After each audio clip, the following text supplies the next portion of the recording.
रोहित भाई का सवाल है कि मैं कम बोलता हूँ और काम पर बोलता हूँ तो डर लगता है। तो रोहित भाई, पहला तो ये आप कह रहे हो कि मैं कम बोलता हूँ। एक बात बताओ, मान लो हम साथ बैठे हैं, 10-20 लोग और बैठे हैं, मैं भी बैठा हूँ, मैं कुछ बात बोल रहा हूँ और आप बात सुन नहीं रहे हैं, बीच बीच में उछल उछल कर कूद रहे हैं, बोल रहे हैं जबरन, क्या ठीक रहेगा? कम या ज़्यादा बोलने जैसा कुछ नहीं होता है।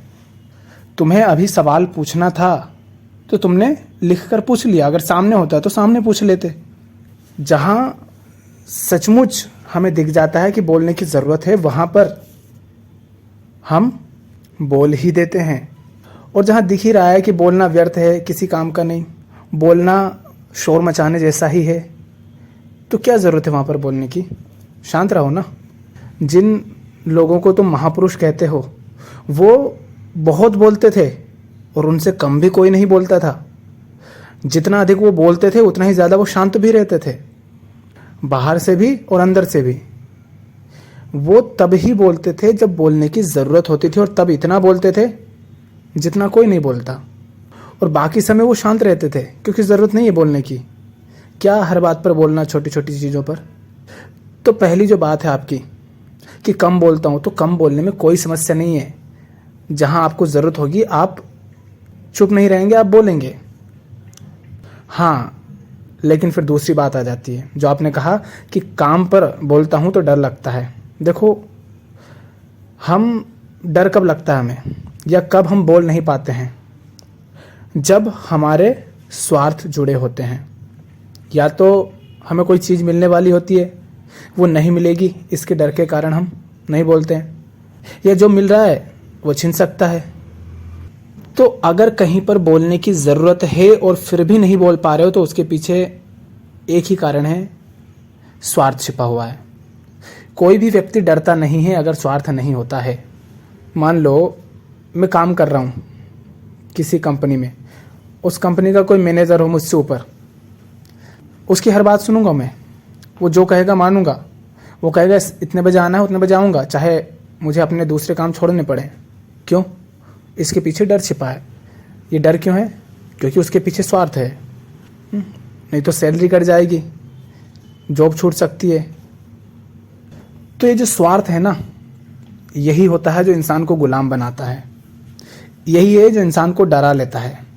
अब बताओ, यही बॉस जिसे तुम बॉस कह रहे हो, तुम इस कंपनी में काम नहीं कर रहे हो, और यही व्यक्ति रास्ते पे चलता हुआ दिख जाए तो तुम उसे सलाम भी करोगे, उसे देखोगे भी?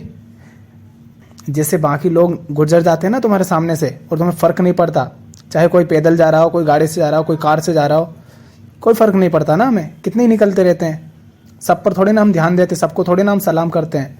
होगा कोई वो बड़ी कंपनी का मालिक, हमें तो पता ही नहीं ना, क्योंकि हमारा उसके साथ कोई स्वार्थ नहीं जुड़ा। लेकिन वहीं पर तुम्हारा छोटा सा मैनेजर गुजर जाए, वो जो तुमसे आगे है, आगे की पोस्ट पर है, तो तुम उसे सलाम ठोकोगे। क्यों? क्योंकि वहाँ पर स्वार्थ जुड़ा है। और सलाम नहीं ठोका और उसने देख लिया और तुमने भी उसे देख लिया, उसे पता है कि हाँ तुमने देख लिया, उसके बावजूद भी तुमने उसको सलाम नहीं किया, तो फिर वो, क्योंकि उसका भी अहंकार है, वो भी अपने अहंकार की पूर्ति करेगा। तो मामला ये है। तो ये बात हमेशा जानना कि जहाँ भी डर रहे हो तो उसके पीछे कहीं ना कहीं कोई ना कोई लालच, कोई ना कोई स्वार्थ ज़रूर जुड़ा हुआ है, और वही तुम्हें डरा रहा है कि कहीं वो छिन ना जाए।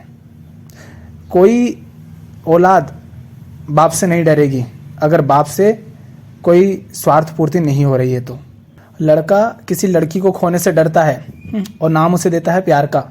प्यार व्यार नहीं है, उसके स्वार्थों की पूर्ति हो रही है या होने वाली है, संभावना है, तो वो उस लड़की से कुछ भी ऐसा नहीं बोलता जिससे लड़की को गुस्सा लग जाए।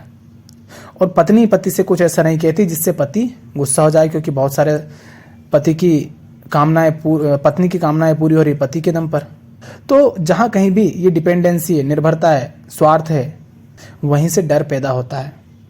तो अब जहाँ तुम डर रहे हो वहाँ देखो कि क्या स्वार्थ है, क्या निर्भरता है। अगर तुम ऐसे हो जाओ कि जिस स्वार्थ से जुड़े हो तुम्हें इस बात से फ़र्क ही ना पड़े कि अगर वो स्वार्थ पूर्ति ना भी हो तो देखा जाएगा, तो फिर तुम नहीं डरोगे। हाँ, लेकिन इसका मतलब ये नहीं कि जबरन तुम बस बकवास ही करो, बोलो ही। मैं वहाँ की बात कर रहा हूँ जहाँ बोलना चाहिए लेकिन बोल नहीं पाते हो। नहीं तो साधारणतया तो हम जहाँ सचमुच ज़रूरत है वहाँ चुप रहेंगे नहीं, और जितना ज़रूरत है उतना ही बोलेंगे। अभी तुम ये सवाल नहीं पूछते तो क्या मैं तुमसे बोलता? कुछ नहीं बोलता, ज़रूरत नहीं थी। पर तुमने पूछा तो जितनी मेरी समझ है उसके आधार पर मैं कुछ ना कुछ बोल दूंगा, तुमसे कुछ ना कुछ बता दूंगा, और बोल रहा हूँ। पर ऐसा भी नहीं कि दिन भर ही बोलता रहूँगा, उतना बोल दूंगा जितने में तुम्हें समझ आ जाए। हाँ, पर अगर ऐसा हो कि मुझे तुमसे पैसा मिल रहा हो और फिर मुझे कोई कड़क बात बोलनी हो लेकिन मैं नहीं बोलूँ, क्यों? क्योंकि अगर मैंने तुमसे कुछ कड़क बात बोल दी, खरी खरी सही सही, तो तुम्हें बुरा लग जाएगा, तुम्हें बुरा लग जाएगा तो तुम पैसे नहीं दोगे मुझे, तो वहाँ मुझे डर लगेगा। पर मुझे तुमसे कोई स्वार्थ नहीं, तो जो बात है वो बोल रहा हूँ कि भाई तुम्हारे कहीं ना कहीं पर स्वार्थ जुड़े हैं, इसलिए तुम डरते हो। आगे तुम देखो, बस इतनी बात है।